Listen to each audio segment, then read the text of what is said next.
Mount up! We're coming!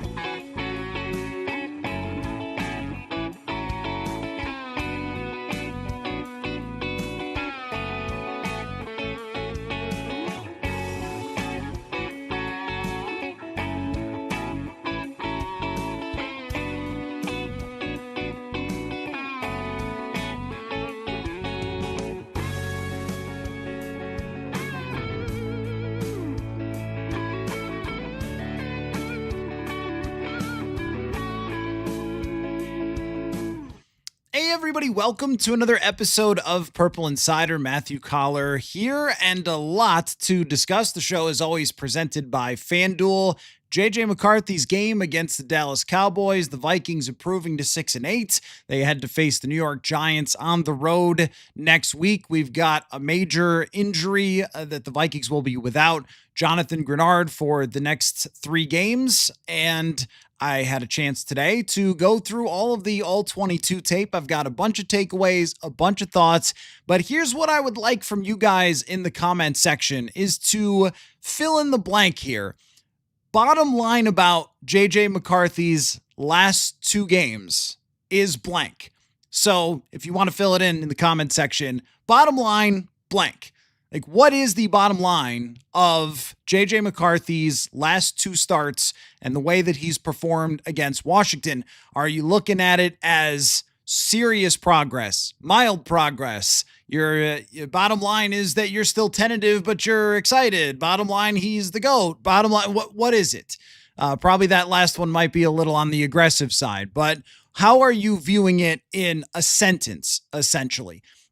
Because I'm going to be getting deep into the weeds on this performance, so I want to hear your guys' kind of final thoughts on it. Let me begin with my overall, big picture, 30,000 foot view takeaway, and then I will get into individual plays that I saw, thoughts that I had about the game plan, how JJ McCarthy executed it, and of course, Justin Jefferson as well. And I've got a few things from Kevin O'Connell from today's press conference. So my big takeaway is that there isn't a whole lot that would change my mind that JJ McCarthy did from my takeaway right after the game that I watched. I didn't see, and sometimes this does happen, I didn't see something where I suddenly went, oh my gosh, this was a way better game than people thought, or oh, this was not anywhere near as good. No, I thought that your viewing at home, my viewing of just watching this game play out, I think it gave us the proper picture, which was a lot of very good decisions, a lot of good plays to create explosives for JJ McCarthy, aggressiveness. He had extremely good protection. We'll get into why the game plan was so good against Dallas, but he executed it very well. He did not execute it flawlessly. I don't think anybody would say that. It wasn't, 22 for 23 with 400 yards, but it was still executed very, very well. I did have a number of shaking my head moments about the way that the Dallas Cowboys played defense. I was pretty astounded with their lack of aggression defensively. I think they're so afraid of how bad their secondary is that they think the answer is more players in coverage and less blitzing. But when they blitzed, that's when they had the most success, yet they thought that it was a bad idea to blitz. I'll get the number here for you because I didn't write this down, but I had it somewhere earlier today. The number of blitzes from Dallas was really, really shockingly low. They blitzed 8 times, and McCarthy went 4 for 8, 59 yards, the interception. That's it, though, for a young quarterback like him who had struggled at times against the blitz. So the Dallas defense absolutely played a role in the success of this game. And I also came away thinking that, while there were a couple of passes that had touch on them, we're still seeing one speed, which causes some problems. And I'll get into exactly where that causes issues. But I do think that Kevin O'Connell has adjusted to the one speed thrower, and rather than try to kind of hope that he works his way into touch passes, he's just said, I'm going to dial up plays that for the most part allow him to just let it rip. And we've seen a lot of the success over the last 2 weeks with that. And the pocket presence, the aggressiveness, the decision-making, I think was all very, very good. And I really want to highlight the decisions.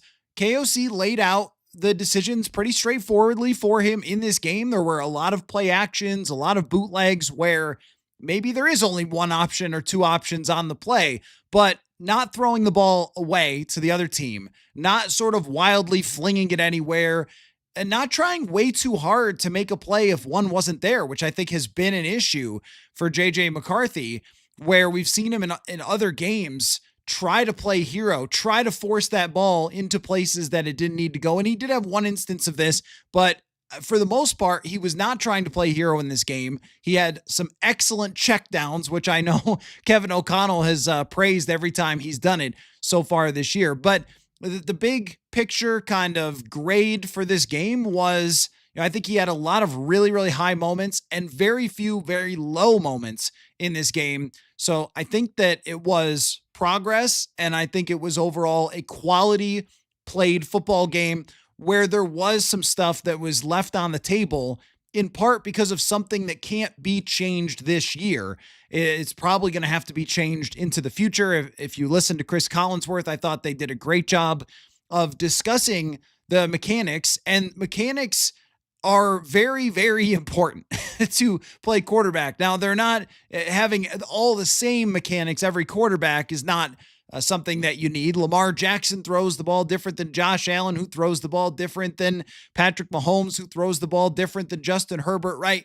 Throughout history, there's been lots of different types of throwers, but they all have to check off certain boxes.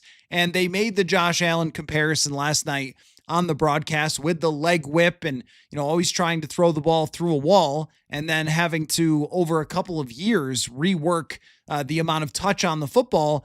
And that's something that is absolutely a requirement for JJ McCarthy to get to another level from where he is at right now. And there were times in this game where if he does have touch on the football, if he does have a little more anticipation, he's easily going over 300 yards in this game.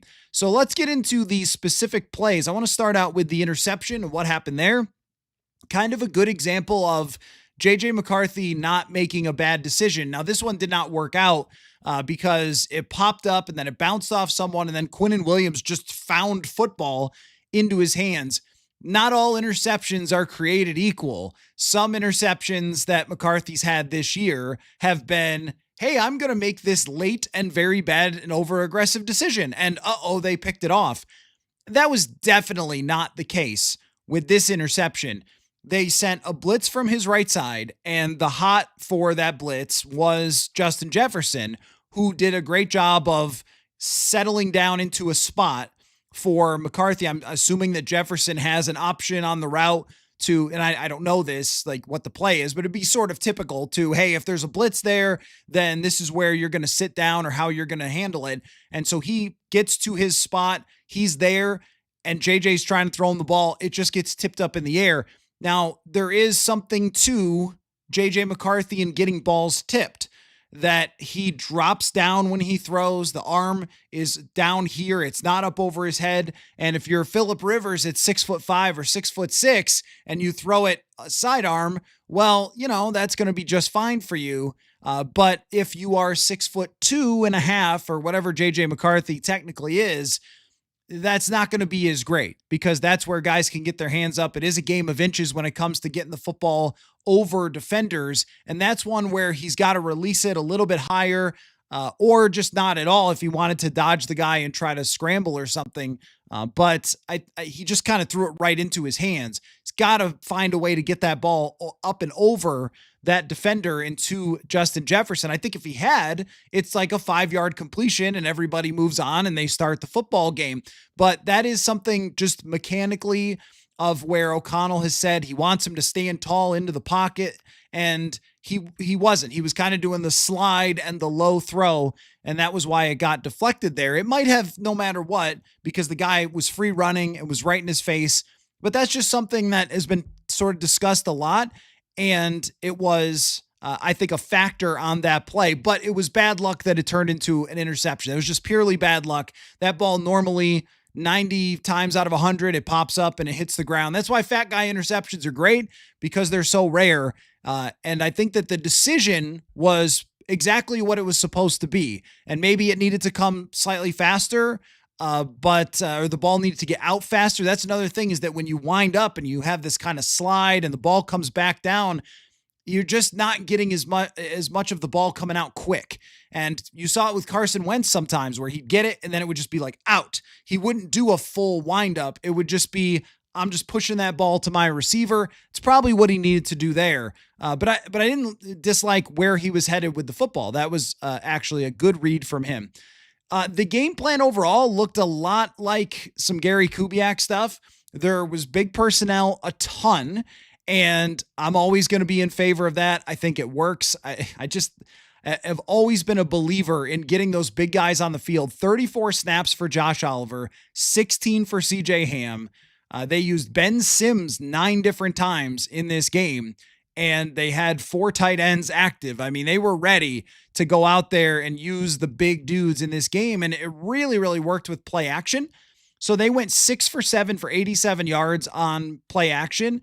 And even though they didn't have a ton of success in running the football in this game, they built off it really, really well. And I think that if you were banging the drum for earlier this year, Kevin O'Connell, hey, even if the run game isn't working, like just keep pounding and then build those play actions off it, that maybe they could have done that a little bit more earlier. They did against Chicago. They were doing it in the first half against Green Bay, but in some of the games earlier, maybe not quite as much. I thought they did a good job of it against Detroit, but there's been times where you can build off the run game a little bit more. And I felt like this was a good example of, you might only be getting 3 yards a carry, but the defense is having to respect what you're doing with the big personnel and with, the Jordan Mason and Aaron Jones. Like, these are good running backs, so they're having to bring guys up. The guys at linebacker who have really struggled this year for Dallas, like, they're jumping at plays, and you saw that on a number of the play actions. So it really felt like a deep shot or check down type of offensive game plan, which is very much in the Gary Kubiak realm of things. A lot of under center and a lot of play action and stuff like that. It worked really, really well to use those big personnel. We saw CJ Ham completely bury a guy. We saw TJ Hawkinson have some good reps as a blocker in there, and then one where he's blocking and then leaks out. So well done on a lot of those play actions. Now, one of those was the touchdown to Jalen Nailor. And what that is it's a bootleg left, and he's rolling to his left, and then he's kind of got to flip the hips and put the ball in a spot for Nailor.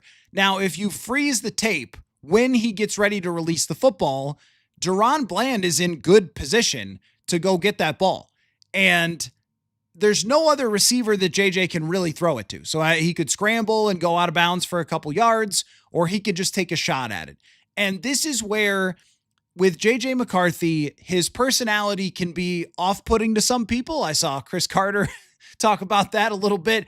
But I also think that this undying belief that he has in his own arm and his own playmaking, it's the old saying of, it's easier to say whoa than go. Like, it's easier to kind of rein that in a little bit as he grows than it is to try to be like, all right, come on, be more aggressive. Come on, throw it to your receiver.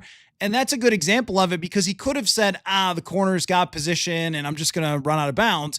But instead he says, I'm going to put this ball up to a spot and see if my guy can make a play. And Jalen Nailor makes a great play, but these are good receivers. This is what you need to be doing, is saying, all right, my guy's one-on-one. Let's go put it up. If it gets picked off, it gets picked off. And that's how it is.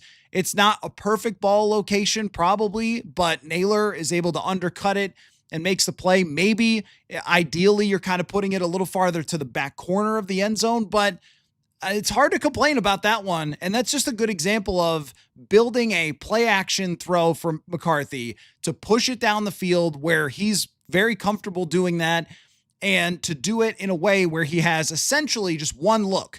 If it's there and he's one-on-one, give him a chance. And if not, then scramble out of bounds or throw it away or something like that. And he made a good throw, or at least a good enough throw. And that's all that's required when you have a good receiver to make the play. So that was, I thought, an example of McCarthy and the scheme coming together nicely against the Dallas Cowboys. And then Dallas just doesn't have great players. And that's another thing too. If you know they don't have great players, like, take your shot. And that's exactly what they did. Deron Bland's 9 interceptions a couple of years ago seemed like a million years ago. He is just not the same player that he was. The deep shot to Jordan Addison, what I really liked about that play, the 58-yard catch, was JJ McCarthy released the ball before Addison was fully by the defender. So meaning he has oftentimes this year waited until he sees someone break open and then he's thrown it really hard. But instead, this one, as soon as he gets to that defender, you see the arm come up to throw the football. And this is a play that the Vikings used, I think, very, very similar last year in week 17 against the Green Bay Packers. They probably use it 100 times, but that's where it really comes to mind, where you have Naylor breaking across the middle and Addison going deep. And if the safety breaks down on Naylor, you just go up over the top.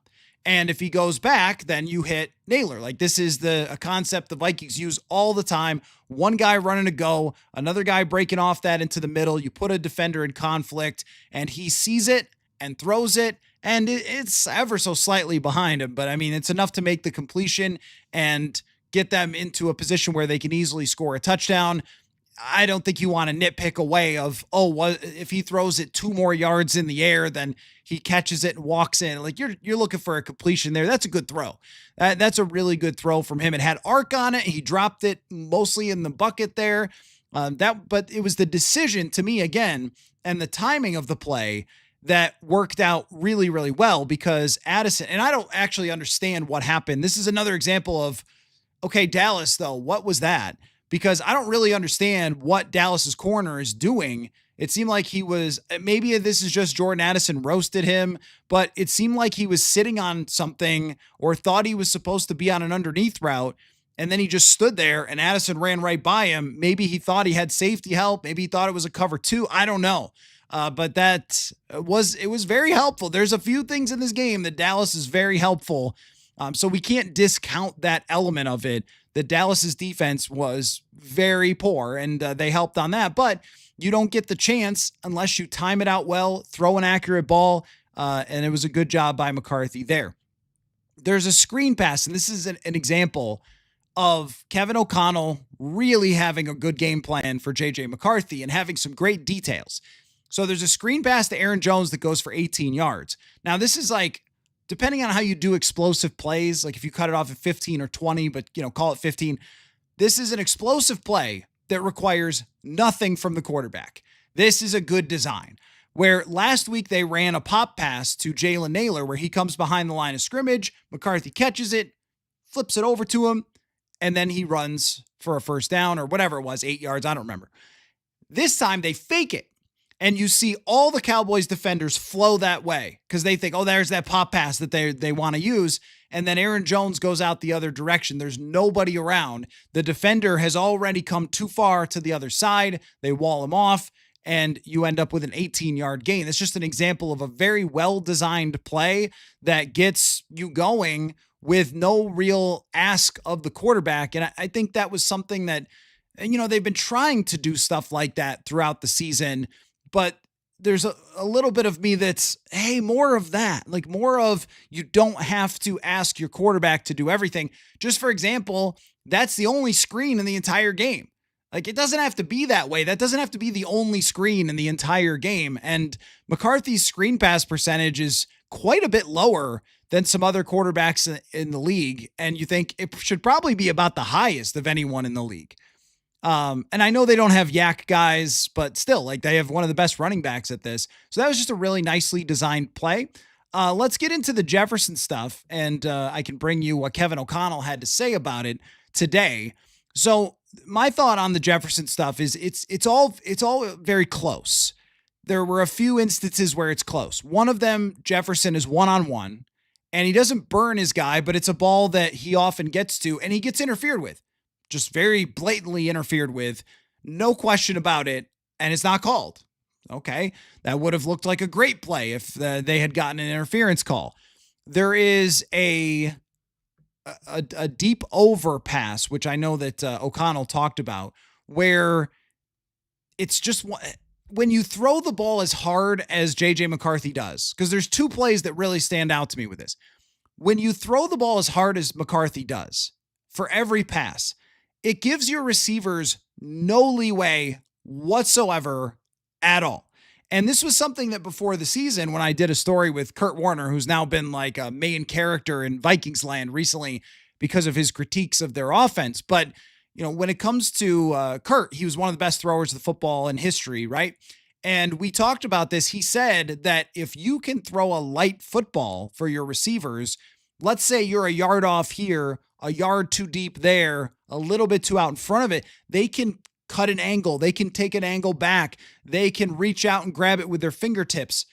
The reason there's been so many fingertip drops, they're all the same drop, is because the ball is freaking heavy. Did you see the play where he whipped it to Josh Oliver, and Oliver, who might be the strongest man on the team, like catches it and is pulled, like it's like someone threw a boulder to him. He was pulled forward. So it's hard to make those catches off your fingertips when the ball is spinning as fast as it is and is thrown as hard as it is. And that doesn't excuse like the touchdown drop. That's one that Jefferson needs to grab. But if you're trying to catch it with your fingertips, I mean, it might just bounce right off. And the deep over that he overthrows Jefferson, he does take a shot on that play. Donovan Jackson got beat by a great player. I think it was Kenny Clark, and he releases it a little bit on the high side. But if it has any touch to it at all, Jefferson is so wide open that he's just going to glide into it or take a step back on a deeper angle and grab it. Also, the throw was a little bit late, and this is always the tendency. He hitched one time for no reason, and then it's, I'm whipping that ball, and that's how you end up with it not getting caught. Timing is so important with throwing to Jefferson. It's a little less so when you're just heaving a bomb to Addison or you're throwing it up for grabs for Naylor. For when Jefferson's coming out of his break, that ball has to be gone, and you have to anticipate at least a little bit, as opposed to, now he's wide open, I'm going to hitch again and then rip it. Like that's just not the way to do that play. Like that was as perfect as it gets. And I think, you heard a little maybe frustration even in KOC's voice as he was breaking that one down, because it's like, I can't do much more for you there, man. Like, you got to make that throw. There was a back shoulder at the goal line where the timing is off and he throws it so hard that, Jefferson turns around, the ball's going whew, right over his head. It's like, whoa. So, that issue still continues to come up, and it's something that he's going to have to put so much work into in the offseason. And, I've mentioned this, it's time to get a new quarterback coach. The other guy kind of, on the internet showed that he's not really, and plus the current mechanics, like this is not it.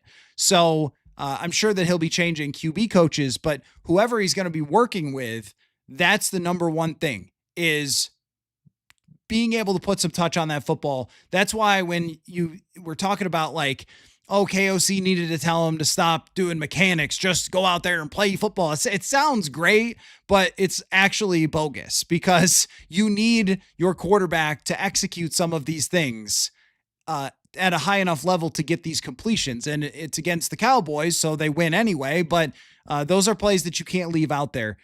So that's just a thought on Jefferson. Here's what O'Connell had to say about it.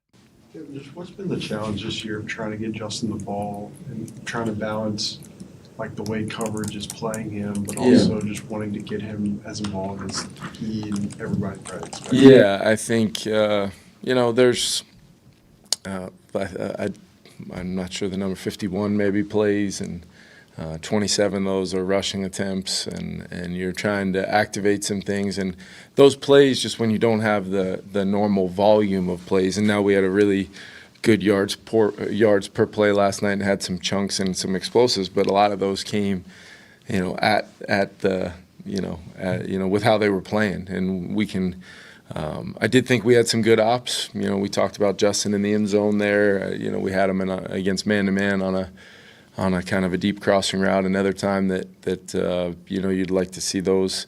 Those have been kind of plays that when we get that one chance, that sometimes can be the chance for Justin for a sequence of 20 to 25 plays where there's not a safety lean into him, there's not a double team, there's not a cloud coverage roll into him.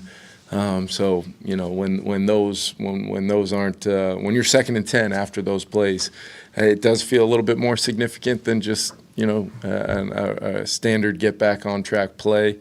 But like I said, Justin's still doing all the things required for us to win, and nobody wants to make those plays more than Justin, and nobody wants to make those throws more than JJ, and we just got to continue to try to find ways to allow Justin to impact the game. I thought we found him, we created a 4x1 one time and got him a look in the red zone. We tried to have a couple alerts to him in the process of maybe then throwing some screens. So we're just going to always try to find ways where we're not going to miss an So there you go. I mean, you can tell it's like O'Connell trying to say, I'm doing everything I can out there. But, if you just put a little more air, time it out a little bit better on that over route, and he gets it, it feels a lot different than it did last night, where those two guys were just not really connecting timing wise. And, I do think based on how open Jefferson was, there were some opportunities. And then, of course, he does have to catch that one in the back of the end zone,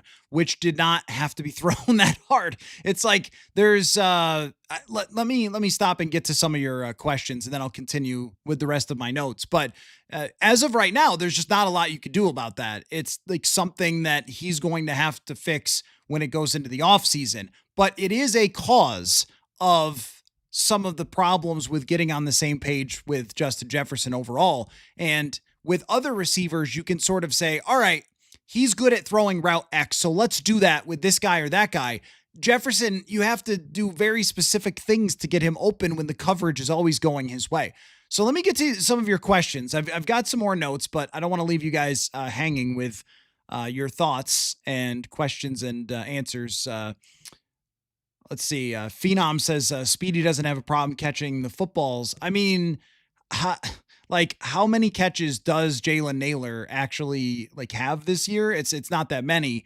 And he's done an amazing job this season, but a lot of the throws, exactly what I was just talking about.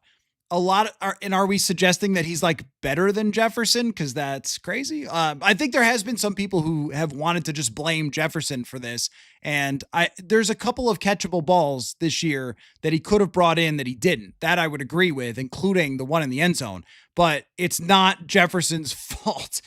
If Carson Wentz can get 200 yards games to him, if Nick Mullins can get 150 yard games to him, it's not Jefferson's fault. But my point was about the Naylor thing is that it's great of you to bring that up, because that's exactly what I'm saying is with Naylor and Addison and Hockenson and Oliver, you can kind of lay out, hey, this play right here, this is a route that he's throwing really well, and we're going to do it.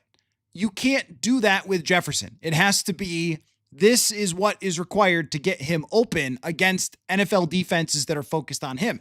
Clearly, it's possible to be done, but it has not been possible yet for JJ McCarthy, which is what still should be holding everybody back from completely going over the top over these last two games. So that's one thing. Matt Vrick, good to see you, says the TV crew kept referencing Josh Allen during the game. Did he have to overcome similar issues with his throwing mechanics? Yes, he did. The thing about that comparison that I've always been really hesitant about is, I mean, number one, Josh Allen still flies a lot of balls and darts a lot of balls, but is probably the best running quarterback. I mean, let's just put him in an echelon of the greatest running quarterbacks of Randall Cunningham, Michael Vick, Steve McNair, Lamar Jackson. He's there. JJ McCarthy's going to gain 15 yards a game running. Josh Allen can gain 150 yards running and just take over a game that way. And then if his throwing is up and down, you can win any game because of it. If you have a mostly pocket quarterback whose throwing is that far up and down, even years later, it can be for Josh Allen. And if that's the case, you're going to just lose some games because of the mechanics. And he worked incredibly hard on it. He's also, he's just a better athlete. So that's the thing that holds me back a little bit, is Allen is like the 1% of 1% of all football players who have ever stepped on a field, but you can improve it. That is, I think, an absolute fact. And that's why they're making that reference is he had the leg whip thing. He threw every ball 110 miles an hour. After 2018, there was a lot of trepidation in Buffalo about Josh Allen. I know that, there were a lot of fans who thought that he had showed a ton that year, and I think that he did, but the actual throwing, he was completing 50% of his passes. So is evidence that you can improve this stuff by putting in the work. And he's improved leaps and leaps and bounds from his first 2 seasons. So my point is just that even somebody who improved that much still has his days where his throwing just seems a little off. But yes, I mean, that's why they bring it up. The problem is that there's not too many other quarterbacks to bring up that way. I mean, I guess Mahomes, but again, it's Mahomes. Let's see. Lenny says, why do we move the goalposts each week? The Cowboys were a 500 team fighting for the playoffs. I'm glad you asked, Lenny. We're not moving the goalposts. We're going to have to work on that definition. That's not what moving the goalposts is, but at least this is a breakdown of individual plays and everything that we can take away from a football game. So that no one's moving goalposts. I mean, maybe you're referring to other people in the comment section. So here's why it's not, though, and you have to contextualize a win like this and a performance like this. I saw this stat from a Cowboys writer today that 8 teams out of the 13 that they've played have their highest scoring output against the Cowboys of the entire season, including the Minnesota Vikings. 8 teams. 7 other teams have had their best offensive day against that defense. And not only that, but their 6 quarterbacks have their number 1 yardage output in terms of passing. Like everyone, Justin Fields, Jacoby Brissett, Caleb Williams, Bo Nix, everyone who's played this team has just lit them up, except for the Las Vegas Raiders a couple weeks ago. I mean, it is as bad of a defense that's ever existed in the NFL. It's truly that awful. So when that is the case, and Duron Bland has an edge on Jalen Naylor, can't make a play, or there's another play I want to talk about with a floating football up in the air that a good safety probably ends up getting a hand on or picking off, and their guy just can't get there. And when the quarterback is basically never pressured the entire night, you have to contextualize it. It doesn't mean it wasn't good. It was good. It doesn't mean that it was fake or something, like it was a AI recreation of a football game. It was real, and the progress was real. But we have to take into account that Shedeur Sanders dropped 360 on the Titans and then looked like an absolute joke when he played a team that was trying. Like, this happens all over the league. People have decided after the last 3 games that Trevor Lawrence is suddenly like this great quarterback. And I think their scheme is good. I think Jacoby Myers is good. But he did it against the Jets. They fired their defensive coordinator. Like, you have to factor these things in, especially in December. In reference to the quarterback coach, I mean like a guru guy, not Josh McCown. Josh McCown, if he wants to continue being the QB coach, will continue to be the QB coach. I think Josh McCown is a great guy for JJ to have there. And a few people have said like, oh, he's not doing his job or something. It's like, come on, you have no idea what he's doing. But there's nobody better with their experience, I think, to work with JJ McCarthy on a week-to-week basis than McCown. It's just that, when the results aren't right, we just want everyone fired. Let's see. Phenom says, I'm glad that he's not throwing lollipops up there. Well, it's good to have arm strength. Yeah, arm strength is important. Kevin O'Connell, though, has said, this is an exact quote from him.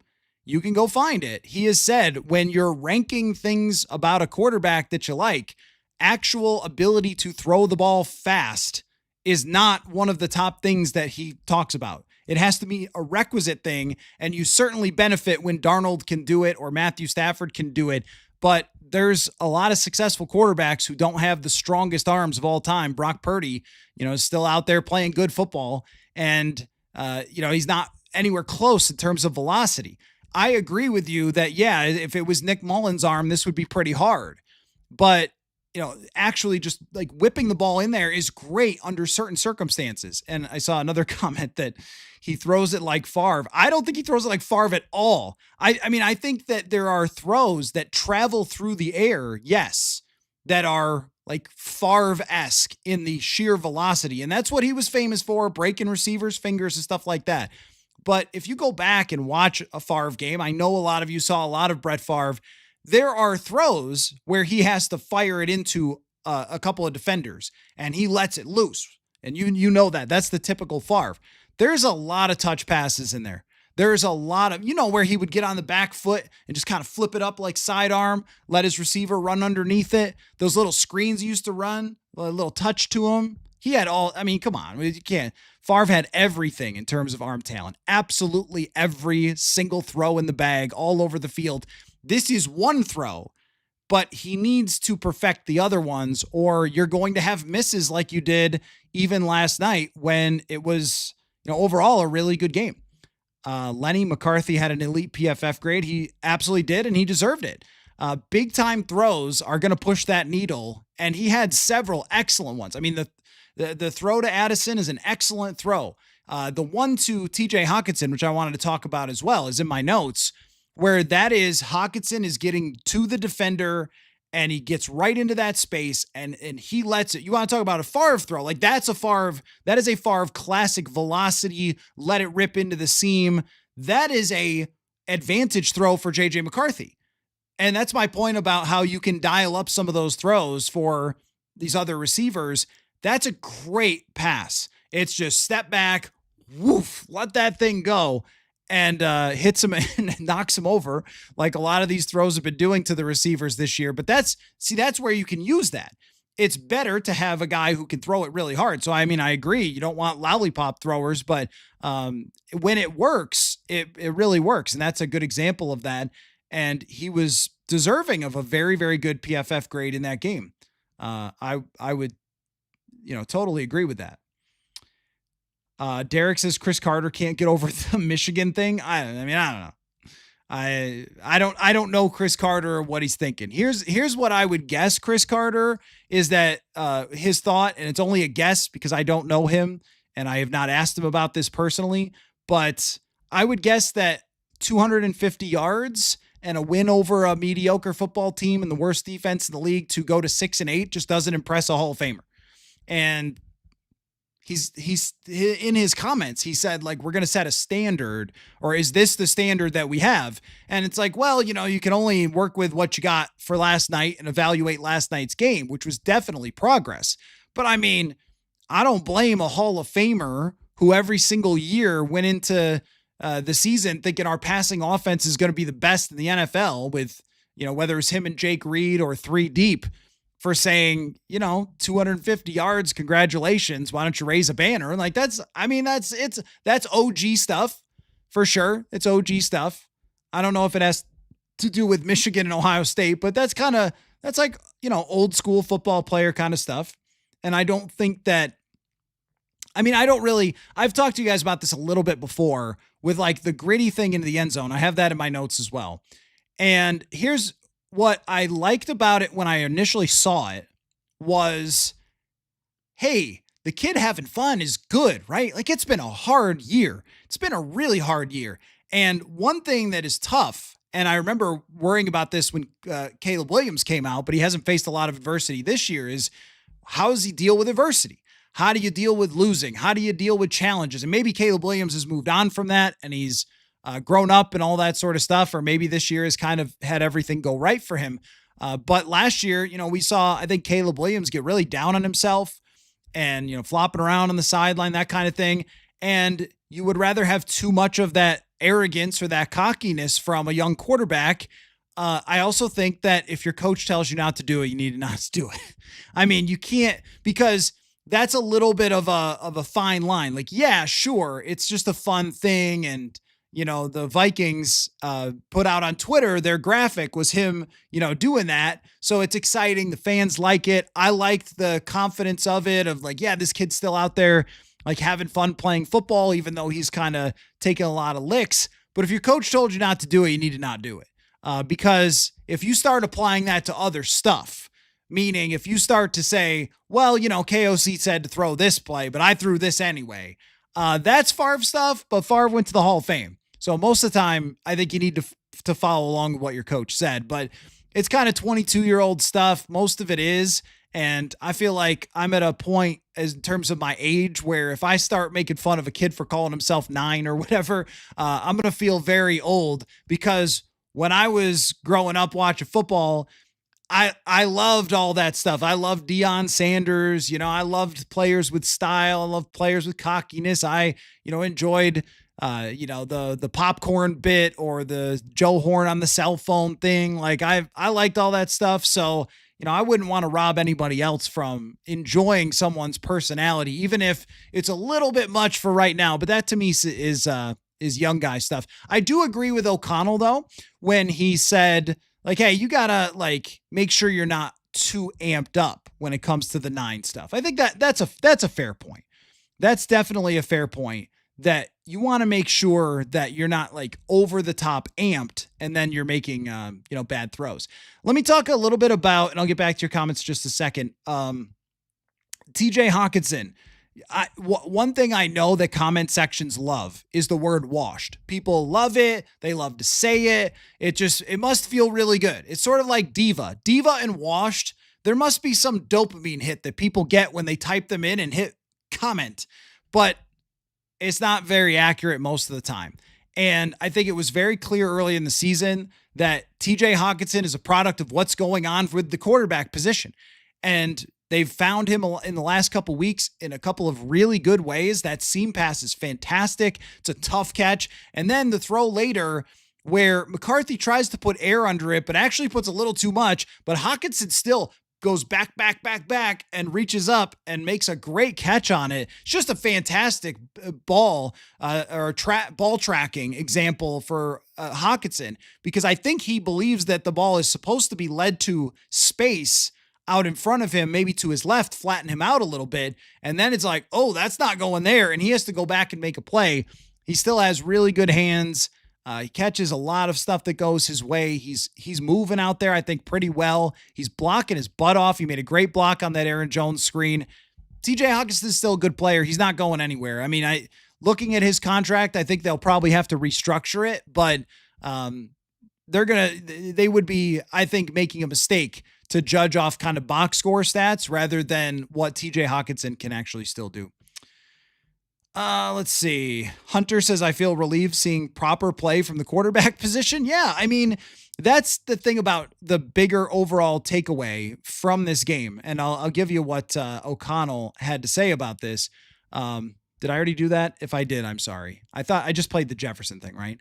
But I'll tell you what he had to say about it. And my feeling was, when you talk about like, what was the phrasing? Let me get the phrasing right. You said proper quarterback playing. Yes. I felt the same way. Like dropping back, getting to your read, getting rid of the ball. There were some very good checkdowns in this game. There's a blitz where he gets it to, I think, Addison or Naylor, one of the two. And it's just drop back. Oh, there's a little bit of heat coming. There it is, completion.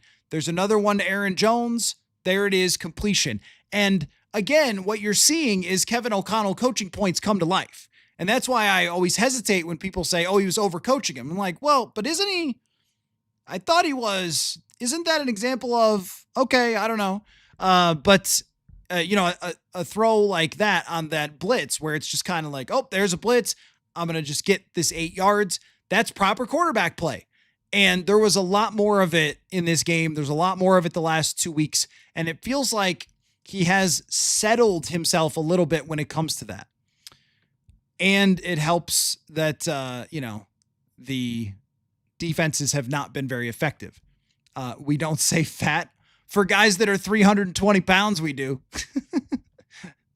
I wouldn't say that about you, but I'm definitely going to say that about a 6'5" nose tackle. We love to see the fat men making plays. I love a good fat man interception. Bottom line from S Camping Around or Scamping Around. Can't tell which that is. Bottom line is the last 2 games were major progress, feeling excited that we're not going to trade for Mac Jones. Well, you may not so fast. I mean, let's see the last 3. But I've got something for you on that. You guys are leading me right into all my points. This is great. This is why you guys are the best comment section in the world. Let's see. So one of my points here that I wrote down was I looked at all the playoff teams that are in right now. So I don't know how, some of the races are going to work out, but right now. And there are 14 teams that are in the playoffs. And I counted them, and you can tell me if I counted wrong, but I think I counted right, that there are 10 of them who drafted, let me make sure I've got the count right, because now I'm like second guessing myself. 10 of them who drafted their quarterbacks that are in the playoffs right now. So you have Denver, New England, Jacksonville, Los Angeles, Buffalo, Houston. That's 6. And then in the NFC, you've got Chicago, Philadelphia, and San Francisco and Green Bay. So that's 10. 10 out of the 14 teams drafted their quarterback. And the other ones are like rare examples. Aaron Rodgers. And if Lamar is in, then that's actually 11 out of 14 if Lamar ends up getting in. So Aaron Rodgers, okay, all-time great.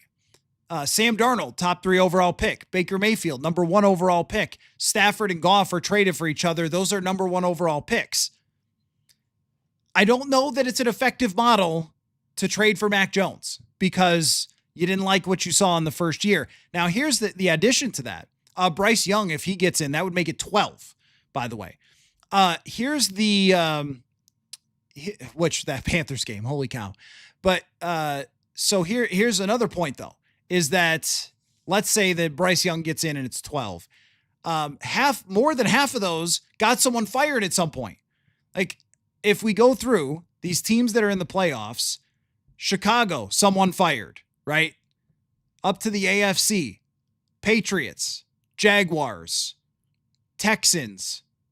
These teams all at some point, Chargers, someone got fired. Now, not all because of the quarterback, like Justin Herbert was good and Brandon Staley was bad as a defensive mind. But the point just being that all of these or a lot of these had growing pains. And there were times where people weren't sure if Josh Allen was good. There were times where people aren't sure if Jordan Love is good.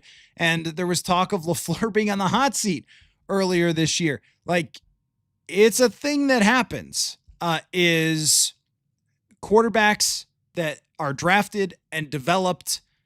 The best case scenario is that they stay with their team over a couple of years and they improve and they build the team around them and they get into the playoffs, even if they're not perfect.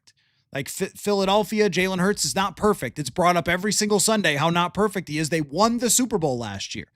Denver, Bo Nix is not perfect. Played great yesterday, but he's not perfect.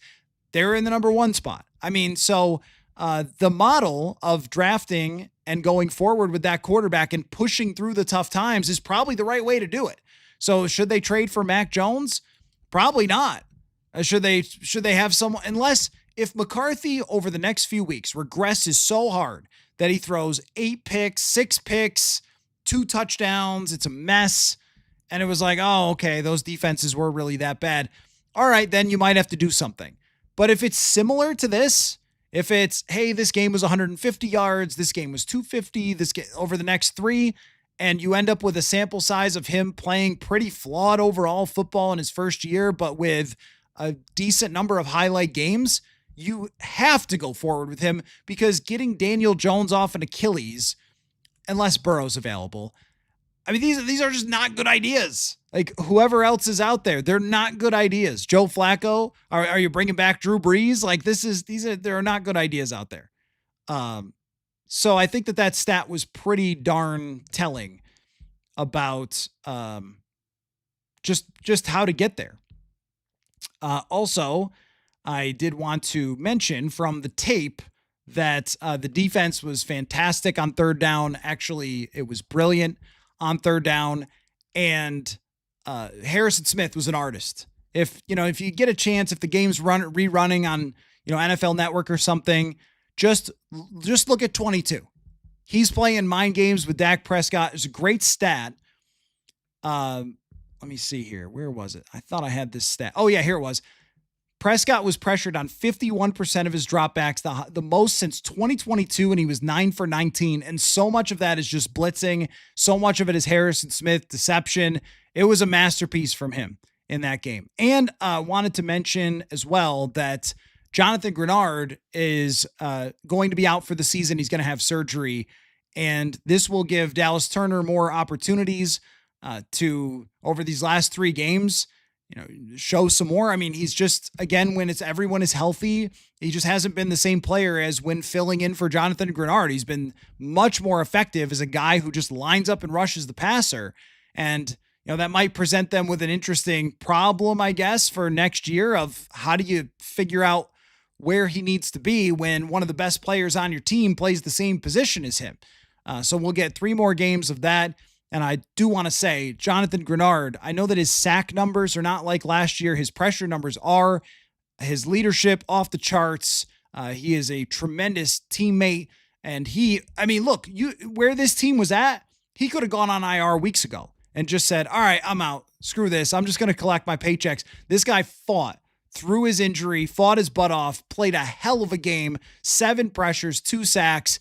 He's somebody that you want to have as a franchise player going forward. So I'm intrigued to see more Dallas Turner in that spot, but man, Jonathan Greenard, like what a gutsy season he put together. If he makes a couple more tackles, I think one of the issues, they faced a lot of scrambling quarterbacks, but he's every bit as good as we think he is. I thought he had a great overall season, didn't finish on sacks like we usually expect, but everything else is there for Jonathan Greenard. So there you go. Coming up in a few minutes, we're going to have Brian Murphy and Manny Hill join. But I want to get you the FanDuel question of the day, which I've just been chatting away here and have not gotten to.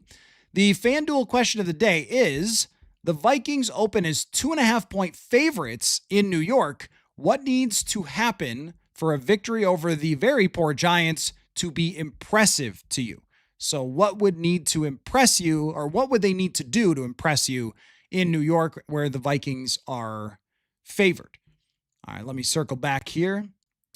Adrian says, how do we feel about KOC continuing to take little shots at JJ this year when he said he didn't like JJ dancing around the end zone? You just don't go out there and say that about your player. Oh, that's a reminder. I need to play you what he said about JJ McCarthy. Then I'll answer that. I thought the explosive side of things, I think we might have had 7 plus 15-yard gains that they were kind of all a little different if you're looking at it. There were some examples of some coverage being rolled to Justin on a 3rd down, and we get Addison over the top for a potential touchdown chance there. They got him down there inside the 5, but then there were some unique things with some bigger groupings to try to activate, some different types of things that we've done in the past, but just kind of seemed to, kind of be a scenario where it was a balance, right? That's a really talented front. You don't have your left tackle in the game, really talented interior, so you're kind of play to play, kind of trying to navigate a world where you get those plays and you have a chance to have some of those, chunk completions to kind of stack some positives, but at the same time, see if you can take some significant chunks and not have to drive it against that front, 12, 13, 14 plays.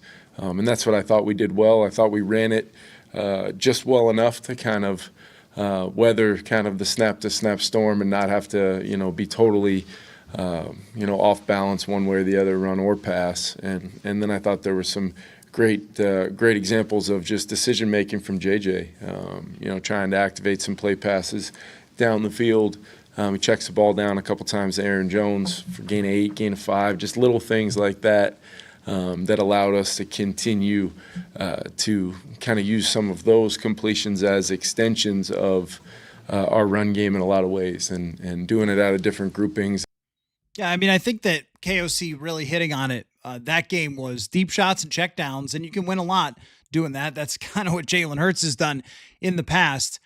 This offense is a little bit more built to attack the intermediate areas, and you still want to see that consistently from week to week with success. But he said basically that was our game plan, is we knew we could hit shots and then check it down if it's not there. And JJ, the key is decision making over and over. You just have to say it over and over, because if you make good decisions with the football, even if you don't throw it perfectly all the time, you're going to have success in the NFL, even if you're not a flawless thrower. Let's see. Oh, back to the comment about, little shots at JJ. One thing I think with that is the specific one you're talking about with him dancing into the end zone. I think that KOC wanted Brian Schottenheimer to know that, hey, that disrespect didn't come from me.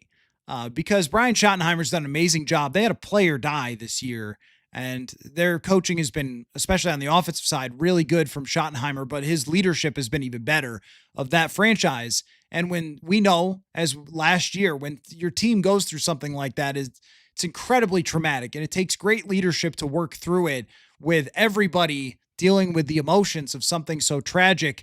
And I think that when you go up against somebody who's been such a class act like Schottenheimer for a long time and has been dealing with something really hard, like, you're not trying to dunk on that person. You're not trying to like, oh, we're going to dance in their end zone and really show up the Cowboys. I think that was the important part there.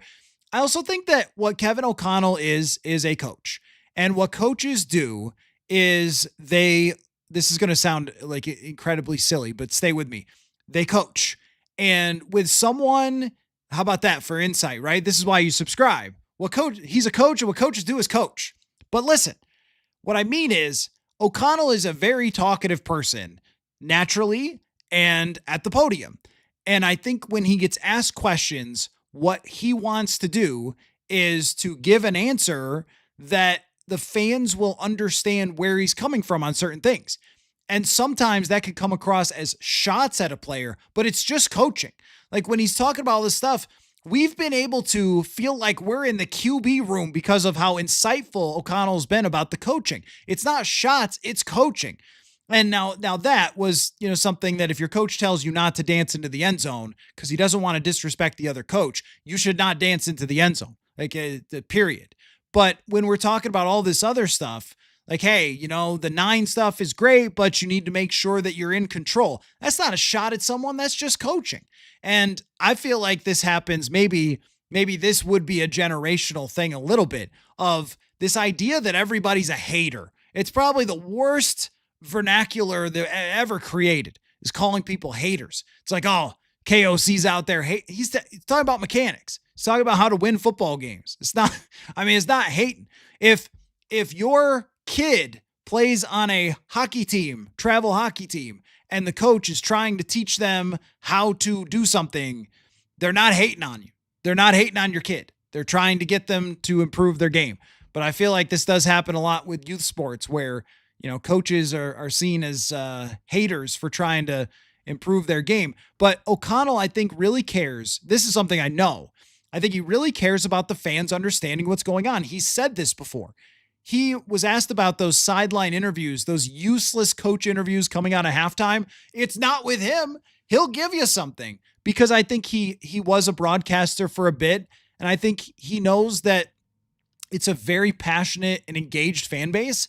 And he wants you to understand like what's happening. So I don't think they're shots. I think that they're just him wanting that. He wants you to know kind of what's going through his mind and what their process is and what they're doing. Bottom line from Ron, optimistic. We'll be curious how he does New York, Detroit, and Green Bay for sure. AP Carlin, so we're showcasing JJ to trade for Burrow. Yeah, maybe that's it. Maybe that's it.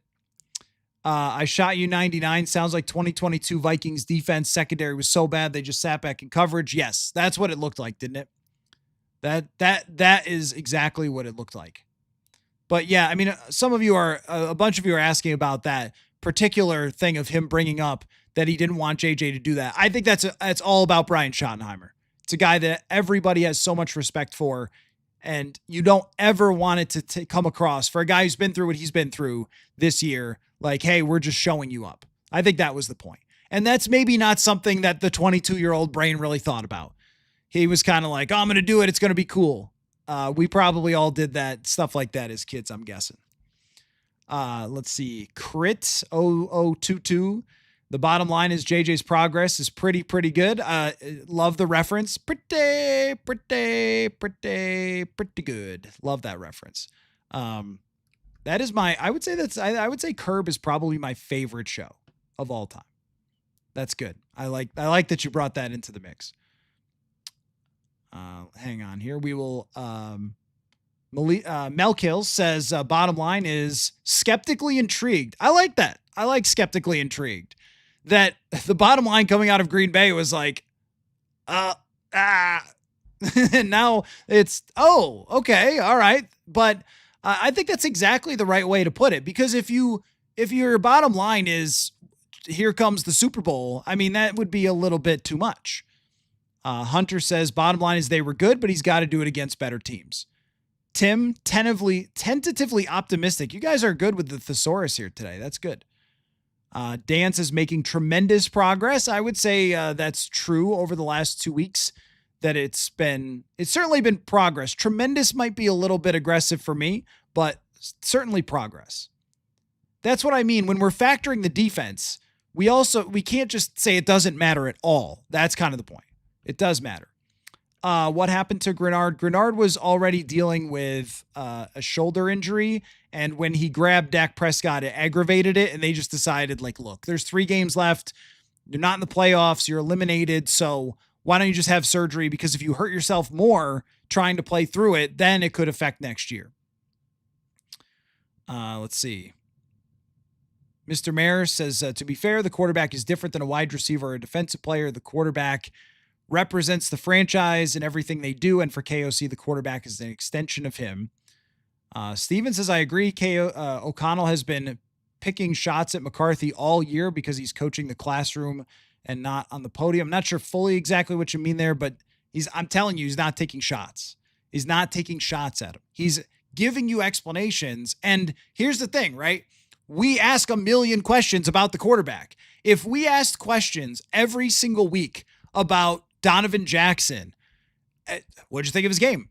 What'd you think of this play? What'd you think of that block? And Jackson, who I thought played well in real time, did have a couple of bad beats against great players yesterday. Did not grade well by PFF because of that, but still, like if we asked about anybody, hey, Fabian Moreau, what did you see in practice today? Next day, hey, what'd you see in practice from Fabian Moreau? Hey, next day, what'd you say? I mean, eventually he's going to have a bad game, and it's going to be an explanation of what they're working on there with any player. We just don't do that with other guys.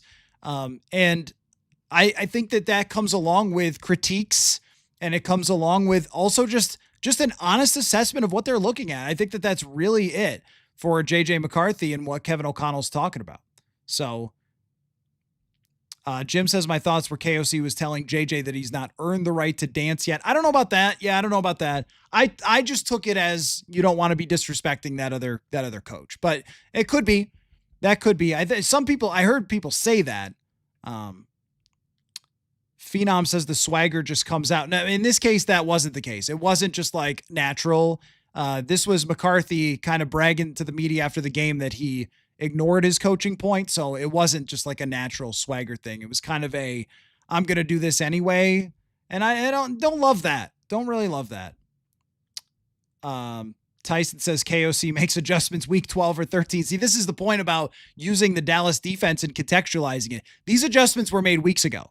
They just didn't work as well because I mean, you could see them clearly weeks ago after the Baltimore game, but even the Lions game, they threw for 143. They ran a lot. I don't think that that's really true. I think it's just worked. So anyway, all right, let's get Adrian. Do I think Drake May is good? Yes, I do. Yes, I do. Look at the defenses he's played against. Well, I think that's helped them. But Dallas and Washington are like another level, though. Dallas and Washington are not like, Miami was having the tough time or something. No. This is like the worst of the worst. Is the defensive schedule for May helping them get to the point where they're at? Yes. He also had a lot of great moments against Buffalo to get up by 21. And he checks all the boxes for the playmaking, the arm, all that sort of stuff. He did not play defense yesterday. And when you're up by that much, you're not going to throw to put up a bunch of stats. But I mean, Drake May is the real deal, but there's no question that it's helped, that they've had an easier schedule. And I think we're always trying to do that. We're always trying to factor for, the opposing team schedule and what it means. Okay, so let me give you that FanDuel question of the day one more time, and then it'll be time for the round table. The Vikings open as 2.5-point favorites in New York. What needs to happen in a victory over the Giants to impress you about JJ McCarthy? So it'll just take me a second here to bring in my friends Brian Murphy and Manny Hill for the round table.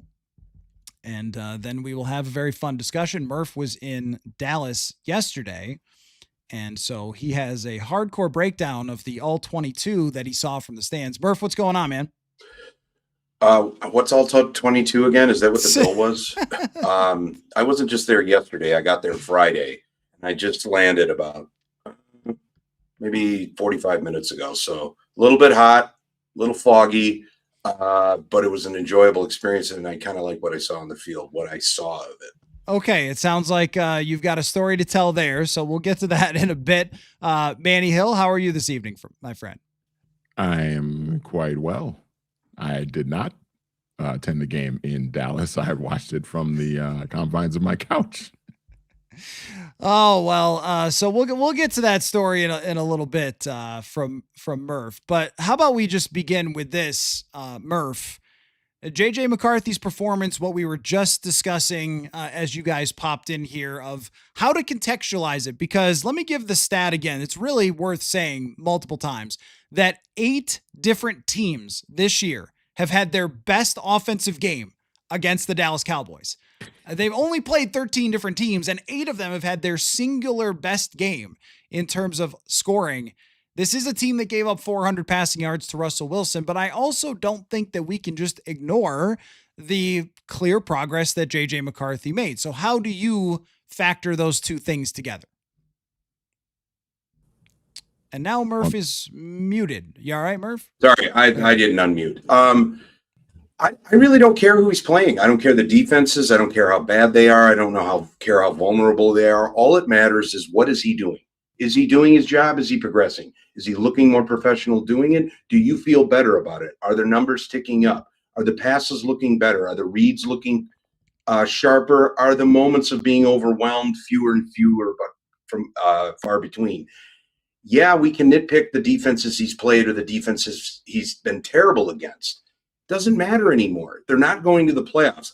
He should roll the Giants next week. I'm not going to judge him any harsher if he throws for 180 against a terrible team as opposed to 250. I want to see what he's doing. Is he passing the eye test? Is he giving you confidence that he'll be here 12 years, 10 years, 7 years, and playing deep into January? That's all really I'm looking at. So I liked a lot of what I was able to watch on television at a game. I thought he made, he dialed down his fastball a little when he needed to. And, I've seen a few games in the press box, most on television. When you're sort of in the stands in a place like Dallas, you're toggling between screen, everybody around you, what you're thinking, what you may glance at the field. Everybody, whether they were Cowboy fans or Vikings fans, pretty much acknowledged as the game went along, hey, McCarthy, they weren't rooting for him per se, but they weren't ready to toss him onto the scrap heap because they were looking at what they saw was solid football. So I crowdsourced it a little bit too, and he looked like a guy that if he had been doing that weeks 1 through 7, they'd be in the hunt. Yeah, I totally agree with that. And the title of my article, I know you're going to write one heck of an epic about that day, but the title of my article was that the Vikings won because of JJ McCarthy. That this is the first time in his career where we can really say that. I mean, he played well against Detroit. They kind of won because of Brian Flores, got a great special teams play, that kind of thing. And he was good enough. They won in Chicago after he had gotten them behind by not playing very well. This was the first time where it was 4 quarters of excellent quarterback play. Against Washington, pretty much anybody wins that football game at quarterback, but this was 4 quarters of excellent football. And my favorite part of the game, Manny, for JJ McCarthy was Dallas goes up 23-17. And I think there's a thought in my head, there's probably a thought in your head of, here we go. Like, here comes the interception. Here comes the try too hard, the mistake, and then Dallas scores. And now you're talking about it being just kind of a mess of throwing. And he comes through it and drives them the length of the field with a couple of explosive plays and gets them ahead 24-23. I think that's one of his best moments of the entire season. And it was on his shoulders. It wasn't like they got some 50-yard run or some screen pass. It was him making plays to lead them down there and take the lead with a touchdown. That's something that we haven't really seen from JJ McCarthy yet, of being the guy like that. Yeah, I mean, he took command of the football game. I mean, he really kind of took over, and I mean, and for context, when you think about if the Dallas Cowboys were going to win that game last night, it was going to be on the arm of Dak Prescott. So, for JJ McCarthy to step in and respond that way and to really kind of recover, if we're talking about really responding and bouncing back and keeping the team in the game, it's after that first possession where you get the early interception. It's easy to think like, okay, the head's going to drop and we're screwed. And, now the Vikings are probably going to get blown out of that building. But he recovered nicely. The Cowboys went down, scored the touchdown to go up 7-0. And then, he led them right down the field to tie things up. So, yeah, I mean, I think this was the first time we saw him really have strong command of the huddle from start to finish. And like you said, make some plays, make some big time throws. And sure, there were a couple of throws where, he's overthrowing a guy or it missed, or, maybe the throw was a tad late and things like that. That stuff those are all like little things that we're going to hope to see him kind of clean up as he continues to get more experience. But I think for him to go out there and throw 250 yards, and look, I said for weeks, every Thursday when I was picking the schedule with you, I said the Dallas Cowboys, that game is going to be an opportunity for JJ McCarthy to have kind of a breakout game, throw for a lot of yards and put up some good numbers. And he was able to do that. He basically had the best game of his career. We're only talking about 8 games here, but he had the best game of his career last night. And to Murph's point, I don't think it really matters that it was against a bad defense because he did what he was supposed to do. If he didn't do that, it would be panic time if he wasn't able to do what he did last night. So I think he deserves a lot of credit for what he did. And I think now that they're going to get ready for the Giants, another lousy team, he's going to have another opportunity to do a lot of what he did last night. Yeah, I think that's an excellent point, that if it had gone the opposite direction, then it would have been much more telling if you can't perform against these two defenses. So it's sort of the way I would think about it, Murph, is it advances us to the next stage of conversation about JJ McCarthy, because after 4-8, after the game against the Green Bay Packers, we're in a spot where, after the Seattle game, I'm starting the post-game podcast with a mock draft. Like, I don't know. And I put it out there for fans. Hey, send your ideas. I'll grade them for next year. Send me your quarterback ideas. And still, Joe Burrow, we're going to keep talking about that because but it felt that dire. It really did. And what this has done, I feel like, is sort of regulated everything of, all right, well, now that we see this is what they envisioned, this is what they thought it could look like with JJ McCarthy. It just took longer to get there. And now let's see if it can happen on a consistent basis. And then let's see what they can do to build on it. But how far away do you feel like that conversation went from us, though? Like, it's off the front page of what they're going to do for next year, because what's on the front page is JJ McCarthy having a great game. But is it, we took the newspaper, rolled it up and threw it in the sewer because we never need to talk about that anymore? Or did we just absolutely not? Did we just put it in a desk and we might have to bring it out very soon? Like, how far away are you from that discussion still be having? I think there may be even some bandages with raw wounds yet. I mean, nobody's fatally dying, but I think that really scarred a lot of people. I think that experience, because it looked so bad, and it was statistically, historically bad. It is it's a really good reset. It's a really good sort of, like you said, a regulating. It sort of gets you where, unless he were hurt or weren't hurt, he might have been there week 2, 3, 5, 6. And again, you're getting that kind of play. But don't forget too, not only was it mock draft time, but it was, he suffered a concussion. Can the guy stay healthy? I mean, it's his 3rd injury. So that was in the mix as well. It's a great reset, great time to reset. Because think about it, they've got New York, which they should be able to handle, but now you have meaningful games at home against division rivals, and you can make a mess of things there. And I get it. Spoilers are not sexy. But it's what you have. And it allows him to have big games or bigger moments, not to get into the playoffs, but maybe dagger somebody at home. especially the Packers.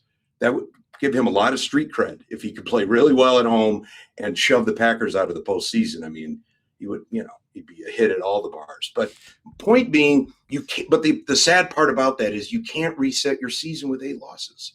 There's no, there's no perfect way to do that once you're out. And in a way, it bottomed out so bad that a little bit now the stress is off a little. Like, well, you're playing for pride. Yeah, you want him to develop, but if they were to go to New York and lose, what are the consequences other than a bad week of bitching about it? What would the consequences truly be? Not much. Big thing for him, though, I don't care what he puts up next week. Avoid the letdown. That's also a learning experience for all young quarterbacks. Avoid a letdown.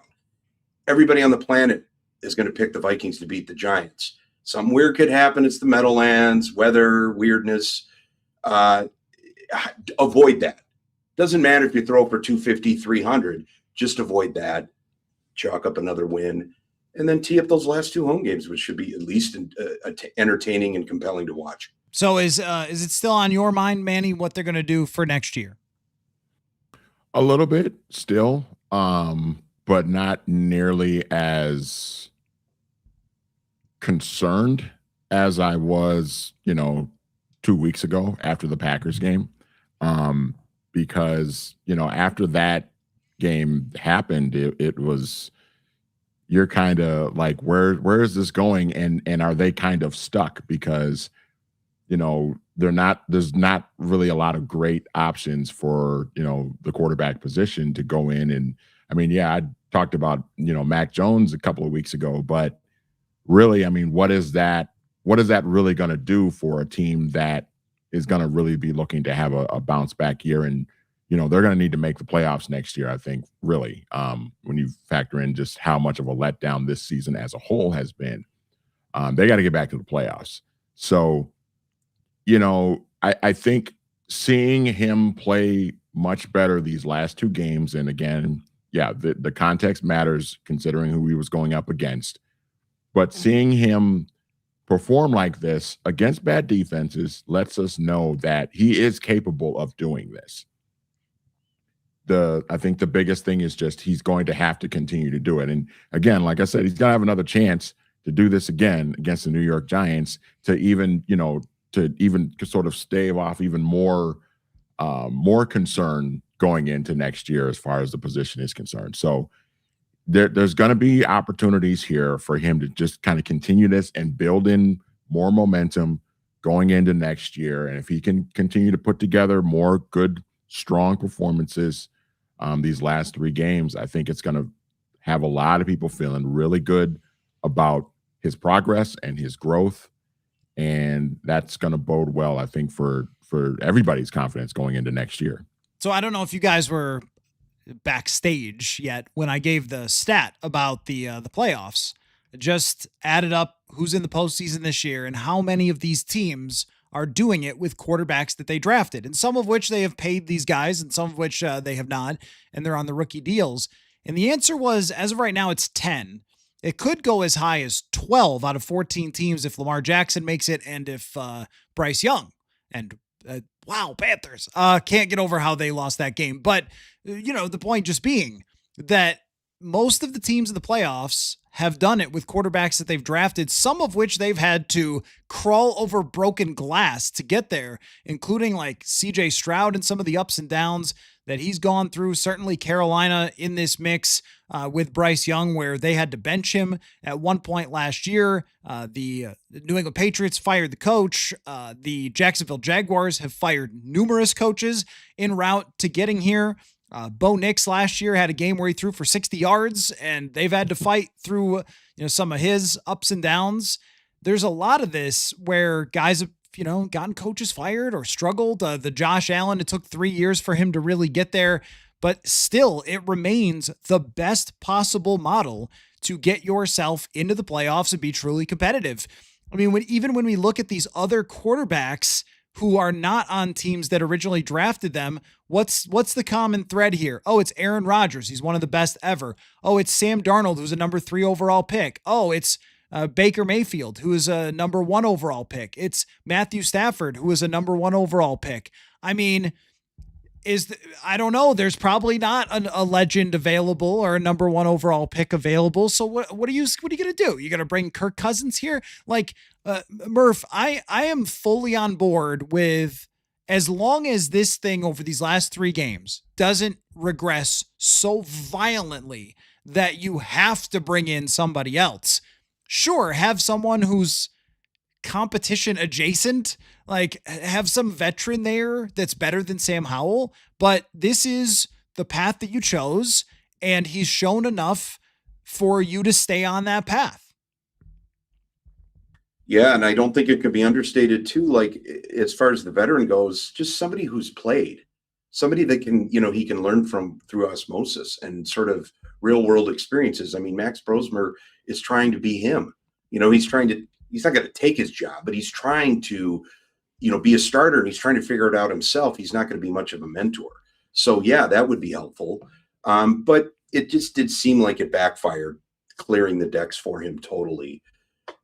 When you put that up against the fact that he barely played this preseason, was injured last preseason, and just, sort of had we got to wait and see about him. And again, he, the fourth quarter at Soldier Field really covered a multitude of sins with him, because it gave people some false hope. I know Atlanta kind of was a slap in the face, and then he's gone again. So then the season's all about Carson Wentz and being salvaged overseas. And it's been what it's been since then. And so I just feel like, yeah, he could use the Vikings need to stick with this. I mean, it was never really about tossing McCarthy aside. It was about, level setting him as best as you could psychologically, as much as, mechanically and schematically. So, but there's 3 games still on the table. And again, you need to make these about, stepping up and putting down an opponent you should put down, and doing it efficiently, if not largely. And also, trying to ruin the postseason hopes of 2 division rivals, including your arch rival. Both games on national television, I believe. Is the last one at night still? The last one I think is a noon game, but okay. Christmas Day, yes, will be in front of Netflix subscribers. I mean, it's better than being in Charlotte. Survivor in of the price. 17, right? I mean, would you think, well, I know they're on the upswing, or Tennessee. Could you imagine having a nothing opponent in a bad situation? Well, the Giants, but after them is what I'm saying. Yeah. And I just wanted to see how he responds to the moment of maybe 2 of the biggest, loudest crowds of the season, just because it's the end of the season. It's Christmas. It's the Packers. Right. And I mean, it's kind of like, as far as the track, don't come apart against the Giants. My goodness, do not come apart against the Giants, because Washington just feeds your critics. Right. And it's right. sloppy. And right. And also, if you can't string together 3 games in a row against 3 of the worst teams in the entire NFL defensively, then what are we doing here? And then make things interesting over the last 2 games, even if you don't come out with wins. But like, go toe to toe, like show that you can really battle those teams. I think that's fair. Now, Lone Wolf 189 says the last 3 games won't prove anything. So I actually agree with this completely, Mr. Wolf, because if Green Bay's settled into a playoff spot, they might not even play starters. The Detroit defense is banged up and bad once again. They got, torched. And these other 3 are a laughingstock. And we have seen this many times in the NFL, where a quarterback has a quick run of games, and then everyone gets convinced. This happened with Justin Fields at the end of, was it 2023 or 2022, where he had a run of really good games, 23, I think. And Bears fans will still argue to this day that Justin Fields was great because they saw it in that little run of games. I was going through Christian Ponder's best hits in that game at the end of 2012. He was fantastic. He also had a shootout with Tim Tebow, another guy to use an example of, where Tim Tebow had 149 rating against the 2011 Vikings. Like, it happens in these small sample sizes, Manny, but it's all we have to work with. And if you get through this point, at least you can make the case of, all right, they coached him. He had his horrible moments. He had his better moments at the end of the season. And now you can go forward with him and you have an argument to the rest of the team. See, he showed that we can win games with him. He's going to go into the offseason. He's going to come back better. He's going to take another step. And then next year is kind of, the big prove it year for JJ McCarthy that we thought this year was going to be. Yeah, no question. And like I said before, I think if he continues to play well these last 3 games, I think it gives, if you're KOC, if you're Quasi, if you're the Wilfs, if you're Vikings fans, if you're the rest of the team, if you're Justin Jefferson and some of these other players that figure to be back on the team in 2026, if McCarthy continues to build off of what he's done these last 2 weeks, yeah, you're feeling really good about it. But to your point, by no means does that mean that he's arrived and this is unquestionably the guy, and now all of a sudden he is it and they're going to win a bunch of Super Bowls with him. There's still going to be a lot of growth, development. I mean, for as well as he played last night, I still saw a lot of throws where you could just tell, yeah, they still got to work on the mechanics a little bit. That throwing motion is still, the leg, I know NBC kind of highlighted it too, where they showed the leg whip and the sort of the elongated wind up throwing motion and all that stuff. That stuff is still going to need to be corrected and cleaned up. And then you can kind of see how that, the work in the offseason goes into 2026. But I think the biggest thing is just going to be, we want to see him continue to, play well. And again, there's going to be opportunities here for him to be able to do that. And if he does it, then you're feeling pretty good, but you're not 100%. At least I'm not going to be 100% sold yet, because I'm still going into next year. I'm going to be looking for, did those mechanics improve and change? And, all the little things, the footwork and is the leg whip going to go away? And all those little things that can put him at a level that can really give this team a chance to compete for a Super Bowl. That's stuff that we're still, I think, going to need to see going into next year before we just declare that, yep, he's it. He's the guy. Obviously, he's going to be able to have an opportunity to do all those things next year. And we just got to see that growth continue. Couple of responses. Mariota would make a lot of sense for the Vikings as a backup. He is a true backup, but also known as a great dude to have as a backup. You could, in this environment, if they have a good defense again, you could probably win games if you needed to. My standard is always, can you win half of your games? And I think with Mariota here, not in Washington, they probably could, but he's not going to compete with him really in a training camp. I think that's the point, is, can McCarthy do enough? And he's made a big leap toward that in these last couple games. Can he do enough for them to be saying, we need a really good backup, but we don't need a starting quarterback for next year? And if it's the worst case scenario and we have to bench McCarthy because it just all comes apart next year, this guy could keep us in a playoff race. I think Mariota does fall into that category. Maybe, Daniel Jones, if he comes back with that Achilles injury, that's a long one. So the one thing is, we don't really know the degree of the Achilles. Like, there are numerous ways that could go. I learned this from Kirk, actually.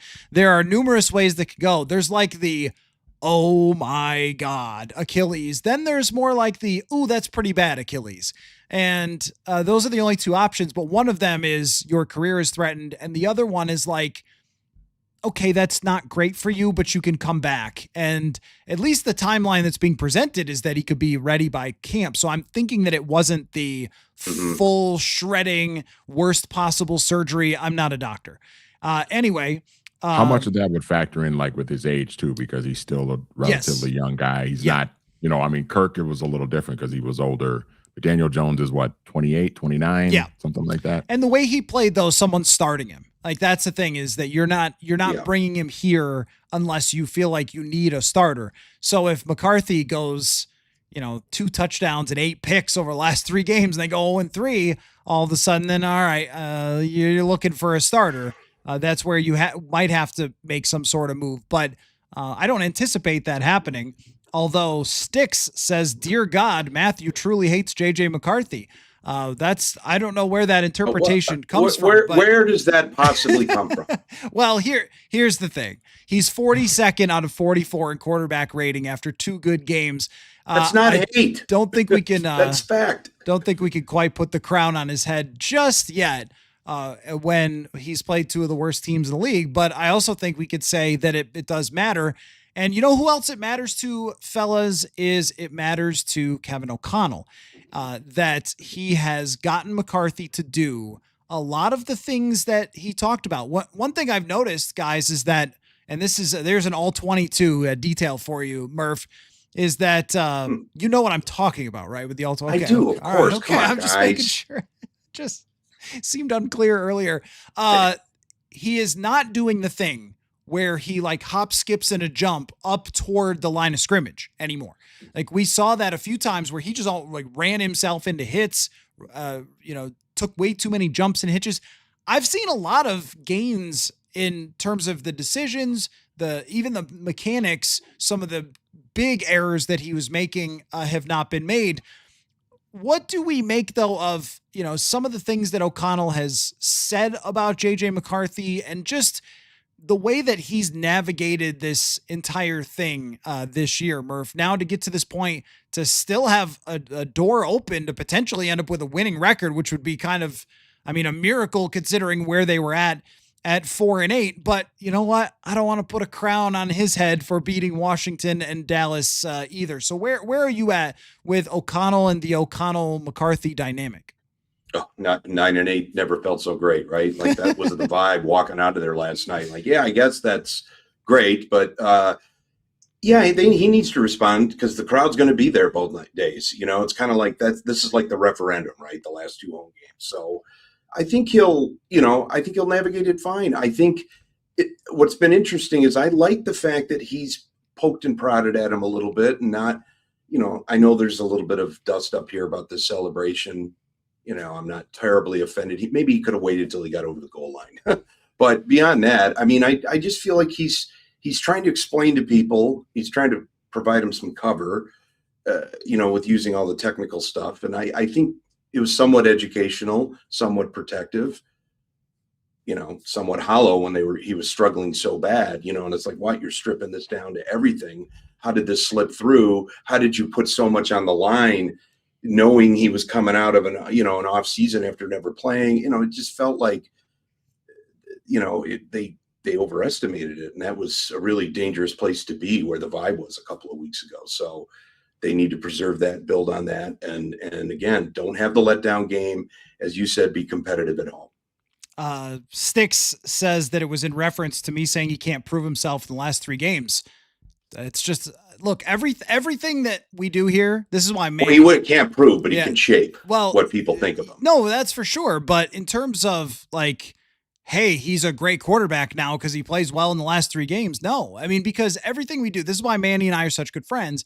Everything we do here on the show in terms of analysis is based on history and based on what we've seen in research. And there are so many examples of small sample sizes throwing you off the scent with quarterbacks that it doesn't mean I think that if he gets to the end of the year and plays 3 great games that he stinks. It means I still don't know. That's the point. So it's not about like, hell, nothing he could do could ever please me. It's more of like, no, we have to take the bigger picture, which even if it's 3 more games was not a great season overall. And as Murph mentioned, yeah, okay, it started happening after the pressure was completely off and you were out of the playoffs and you're playing terrible teams. We have to factor those things. I will still not know. But where I will be, I will stay in the camp of, this is your guy, go with him, develop him, win next year with him. So I don't know where the hate fits into that, but as I said earlier, anytime you start calling anybody a hater, I just shut down. I just think like you need to read a book. But anyway, your reaction, Manny, to just the way that KOC has worked his way through this season. Yeah, it's been kind of up and down, and I think there have been obviously moments where you could tell that KOC was being very protective of JJ McCarthy, and you could also tell there were moments where KOC was very frustrated with JJ McCarthy. And obviously there were a lot of high expectations for this team to compete, go to the playoffs, try and win the division, make some noise in the playoffs. When you got there, there was those expectations were there because of the moves that they made in the offseason and because they said goodbye to a quarterback that won 14 games and had a great season for them last year, because you decided that McCarthy was the guy, and it didn't go the way you planned for it to go. And at times it looked horrible. And so it was kind of an up and down, I think, a range of emotions and trying to sort of navigate through this for KOC. And I think these last couple of weeks, I think, have been a good sign for him as a head coach, because now we're starting to see this quarterback kind of grow and improve a little bit here. And again, you just have to kind of hope that that kind of continues these last few weeks. And I think if that happens, I think it's going to show that, okay, that there's a possibility that this can actually work. And I think that means that, I think there's a lot of room for optimism going into next year. And I think KOC's kind of navigated sort of these peaks and valleys about as well as he could. And if they finish the season strong, I think it's a shot. It further proves that this team can sort of overcome some, down points earlier in the season. And I think that bodes well for him as a head coach and for this quarterback and for this team going forward. So the KOC thing is extremely interesting to me, because I think that there was a belief from him as the quarterback whisperer and the coach of the year who had taken Sam Darnold to new heights that he had a magic touch. And I know that, everybody else said that about him too. But as I've said many times, like, no one has a magic wand. Like, the kid is going to be what the kid's going to be. And you can help him and your receivers can help him, but there's only so much you can do. And then it's on the person to step up and play football. But I think that it was a real shot to the gut at times to kind of realize, like, just because I have the answers for what the kid needs to do to get to the next level doesn't mean that he's going to be able to do it just because I'm coaching it up in practice, coaching it up in OTAs, scheming it up.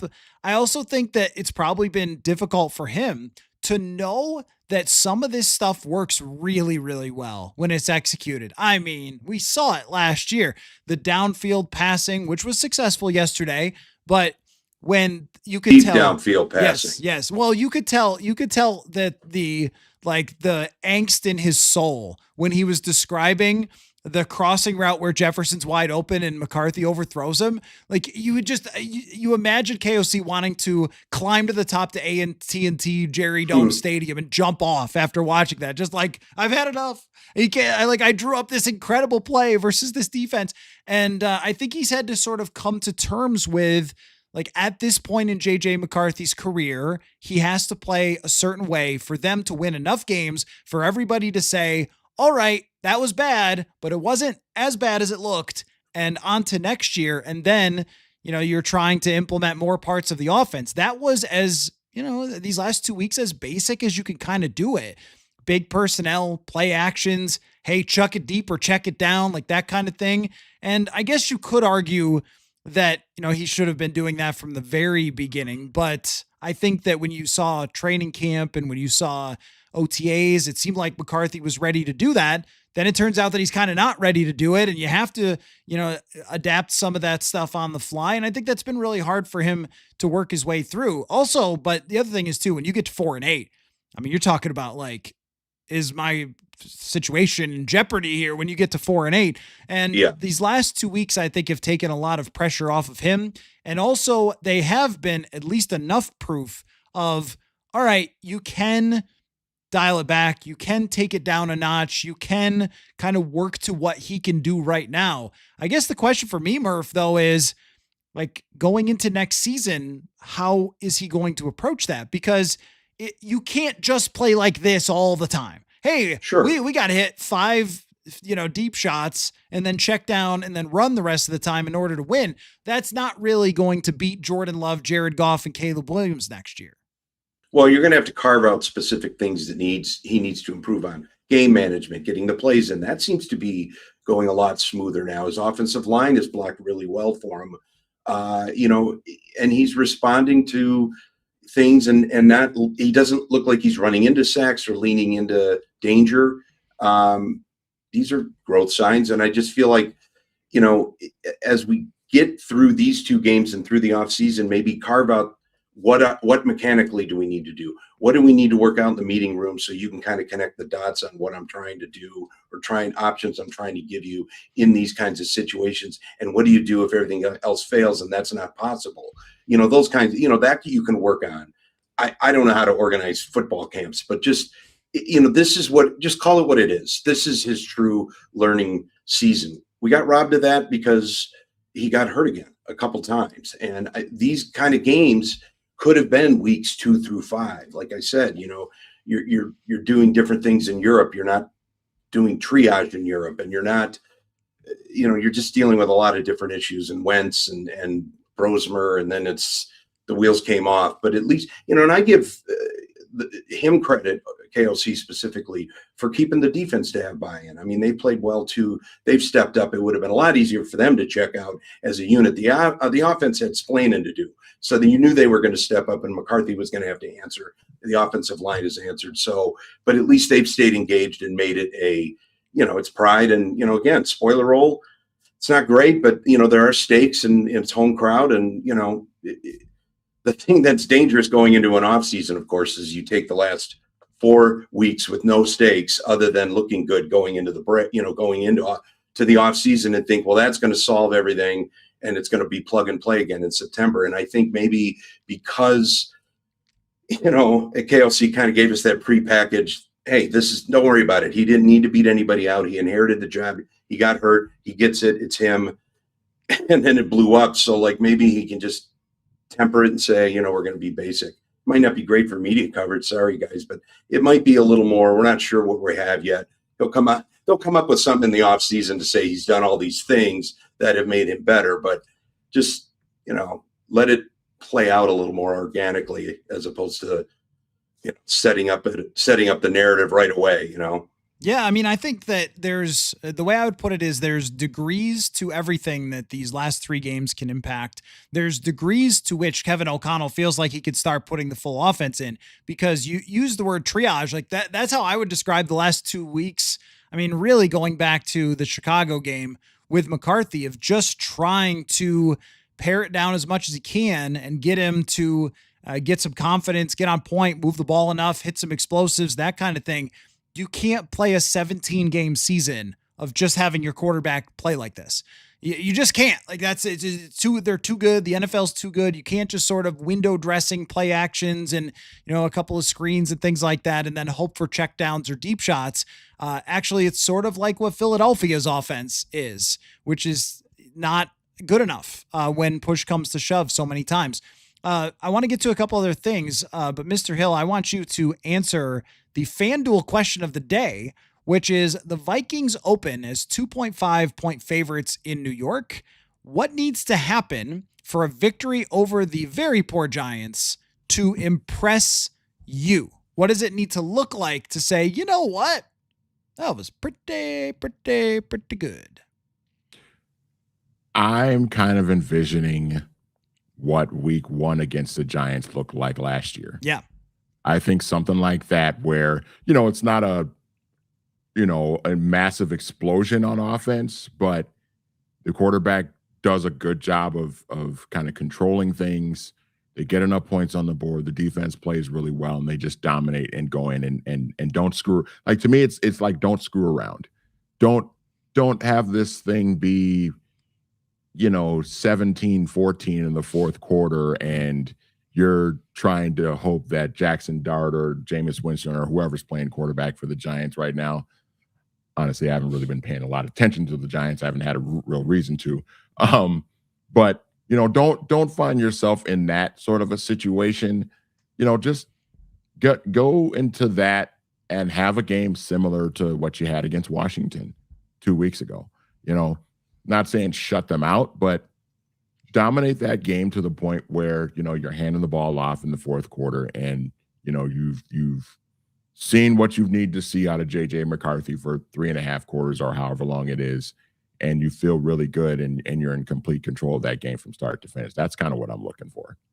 Murph, before I ask you guys about some things, if you have something you want to say about that, that's fine. But before I ask you guys about some things that happened yesterday in the NFL, which this has been one of my favorite seasons, I think, ever, the way that it's played out. I want to hear about your trip, Murph. You went to Dallas. You're going to write an article about this. You were at the game and having a good time, from what I understand. You've been a real trooper here, fighting on through after the travel. What was that experience like for you in Jerry Dome? I think I tweeted it out too. It was like, I don't agree with Kaiser Sose. I think the greatest trick the devil ever pulled was convincing 20,000 people to buy standing room tickets to watch an NFL game on TV. I mean, that's what it was, because it is so packed. It is so layered. It's really just about being there. You know, it was really interesting. A lot of really diehard football fans. It was an entertaining game. I didn't think it was that vibey, but it's so big. It's so massive. And I know I covered a game there about 10 years ago. I just don't remember it being that massive. And everything about it just felt too much. But I mean, it was interesting because it was a lot of people were engaged in the McCarthy storyline, either in Vikings jerseys or Cowboys jerseys. And there was just a lot of like dialed into this game, even though the Cowboys, basically vanished off the playoff map with the loss. So there wasn't a ton at stake, but it was, that I would say if you're going to go to a game, go there just for the circus-like nature of it. It's very LA-like, but just only on a Jerry Jones level, I guess. Manny, this was one of my favorite Sundays. I decided not to travel once the Vikings got eliminated from the playoffs. Just thought, we're going to have a combine. We're going to have some owners meetings, and the Purple Insider budget could probably be better used there for some intriguing offseason stuff. But I really didn't regret being on the couch yesterday. Unreal day. I had Red Zone going and the games going on. The two games that I got to watch were Josh Allen versus Drake May, which Josh Allen is an absolute alien, and that game was unbelievable with his comeback. And then it was Micah Parsons tearing his ACL, the Rams throttling the Detroit Lions defense, Carolina botching a game at the end in ways I've never seen a team botch a game like that. What a day. What was your favorite thing about watching football yesterday? It was definitely, for me, it was, I was really impressed with the Denver Broncos against the Packers yesterday. Jordan Love has been playing so well. The Packers as a team have been playing really well. And obviously the Micah Parsons injury that's a huge loss for them and what they're going to be able to do defensively. But I think to see Bo Nix perform the way that he did against, even without Micah Parsons, still a pretty good Packers defense. And for them to be able to, put some points on the board and get some key stops on defense in situations where they really need it. I mean, the Packers scored 26 points, but the Denver Broncos have a championship level defense. Oh yeah. I mean, yep. if that's a defense that is legit, that could legitimately carry them to the Super Bowl, I think. And if they get what they got from Bo Nix yesterday, I mean, that's a team that can win the Super Bowl. So I was really impressed by them. You mentioned the Rams, kind of shredding that Lions defense and coming away with a win there. I still think that's the best team in the NFC. And then we got to talk about Phillip Rivers for a second here, Yeah. because I don't even know what to think about that, because it's like, I thought he was going to get killed. Honestly, yeah. I thought he was going to get knocked out of the game, and this was going to be a joke. But for him to kind of do enough for them to at least have a chance to win the game was mildly impressive. Especially when he looks like he's in about as good a shape as I am. Yeah. It was kind of, I wouldn't even say he played well, but it was just kind of impressive to see a guy basically come off of his couch and go into a game and have a decent chance at winning it in a hostile environment. We know historically Seattle's a tough place to play, and so for them to almost pull it off was kind of just surreal to see. So those are kind of my takeaways from yesterday. We lost Murph there for We a lose second. Murph? Yeah, we lost Murph. I can't find Murph. We'll see if he pops back in. Let's see. Murph had to bail. Okay. All right. Well, we'll finish it off with a big black block in the middle between us on the screen.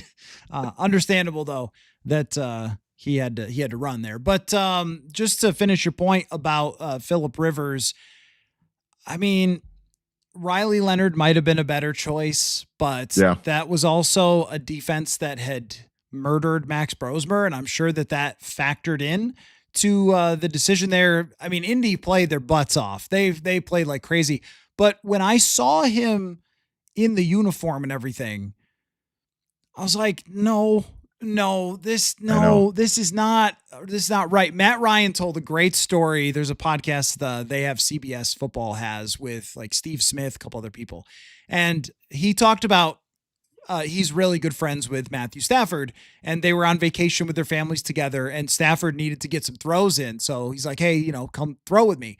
Matt Ryan let it rip a few times and then said he woke up the next day and was in just agony, because once you get out of that world, it's like, oh, Phil Rivers throws every day. Yeah, he didn't get hit by somebody every day. He doesn't throw the ball at the level of velocity you have to throw it. And yet he should be extremely proud of the way he played. He gave them a chance to win. Their defense was fantastic. And I think that, Seattle's offensive line is very clearly struggling. And when they have good pressure, we know this, it's true for everybody, but Sam Darnold does get a little anxious in the pocket when the other team is pressuring. And I think that was happening. Also, they have a great defensive coordinator, Lou Anarumo. He's really good. And I think changing coverages, changing the picture, they did a lot of stuff to stay in that game. But Rivers didn't play well. It wasn't even remotely well. It was just, he got out of it alive. He survived. It's a great accomplishment. Yep. Now, maybe they could get Anthony Richardson back for the last 2 games or something. I don't know, because I don't know if they can really do that. But I do want to say that I'm going to stay with my Super Bowl pick, Bills and Rams in the Super Bowl. With KC out of it, and as great as Denver's defense is, and they might have to go there, who's better than Josh Allen? Like, nobody. And I think yesterday was a very clear, hey, Drake May, you're great. And he played great, and they scored 31. And that defense for Buffalo's got problems. They can't stop the run. And yet, your quarterback's better than everybody else in the world. And that's the other thing, Manny. I think we need to say it. The best quarterback in the world is 17. It's not 15. And I know he tore his ACL, and that's pouring salt on the wound.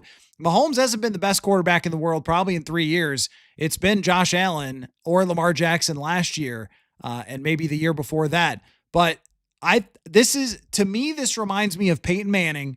Had a bunch of playoff close calls, screw-ups, meltdowns, and then one year it just all worked for him. And I think that's going to be this year for Josh Allen.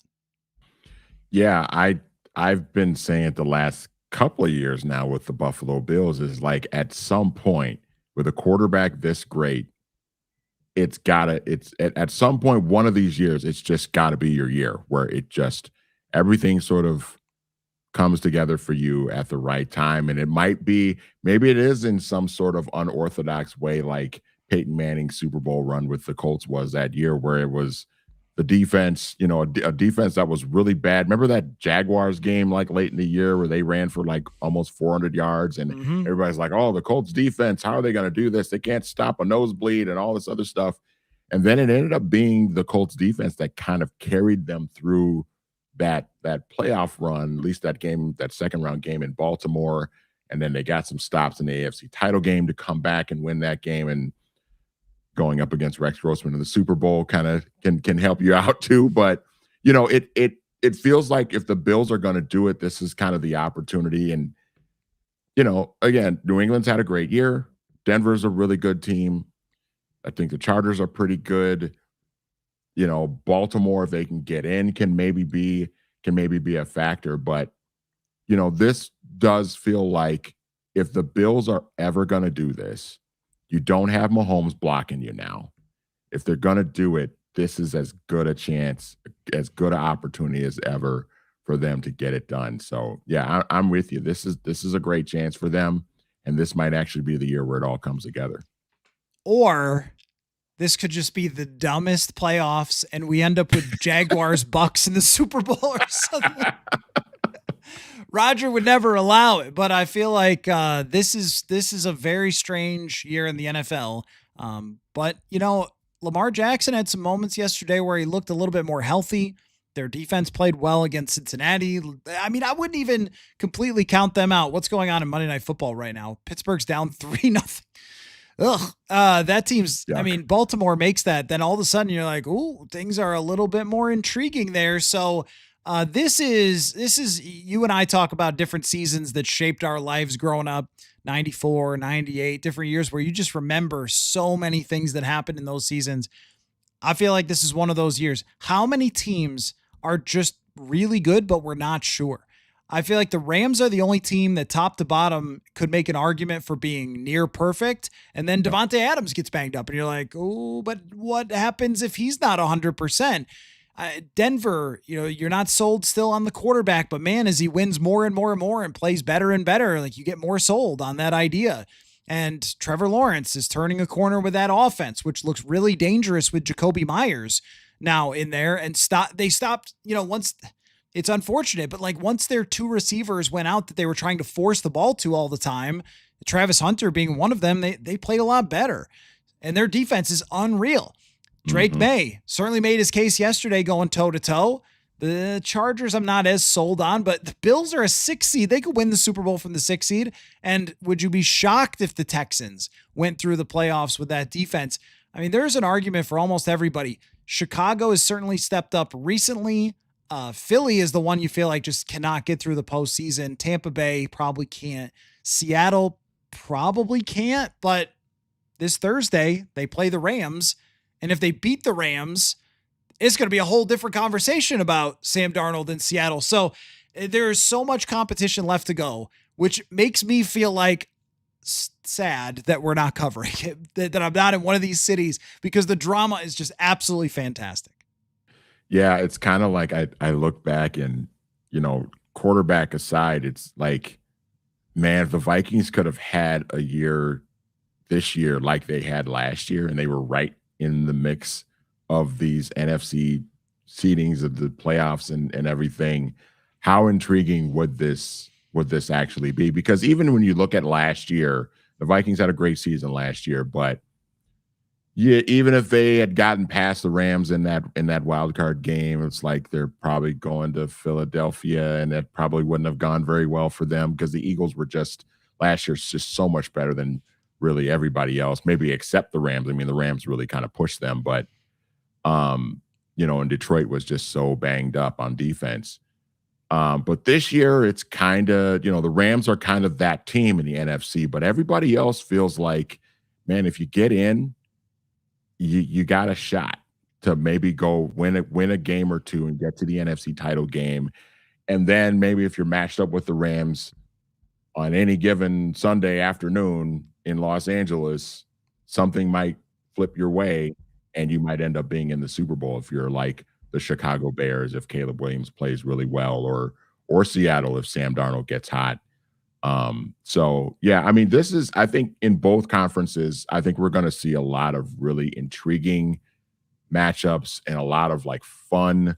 I feel like somebody is going to, in one of these conferences, somebody is going to go on a deep run, at least to a conference title game where you're going to be like, wow, look at this team going on. Kind of like what the Bengals did in 2021, where they were a good team, but then like they found themselves in the AFC title game, and then they're in overtime in that AFC title game at Arrowhead Stadium with a legitimate chance to win. And of course they ended up winning it and going on to the Super Bowl. So I feel like there's a strong possibility of seeing something like that, similar to that in either conference.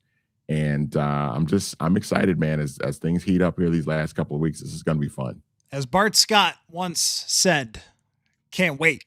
And that's how I feel about these playoffs. Just cannot wait. Yesterday, I was very excited about football yesterday. Very excited about football every day. But the way that things played out with as much drama and as much the game-changing results, game-changing injuries, and I might have put Green Bay right up in there. I don't know now if they could win without Micah Parsons.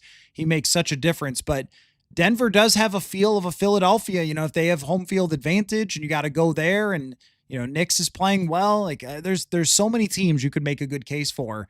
Sounds like a show after the Vikings are done with their season. So excuse me, Manny Hill. I appreciate Brian Murphy also right off the plane. Like he got off the plane from Dallas, ran home, got his stuff set up, and then we did the show. So I appreciate him and all of you watching / listening. Great stuff from everybody tonight with the responses, and we will have a fun week. Jeremiah Searles coming up. Going to have a show with Dane Mizutani.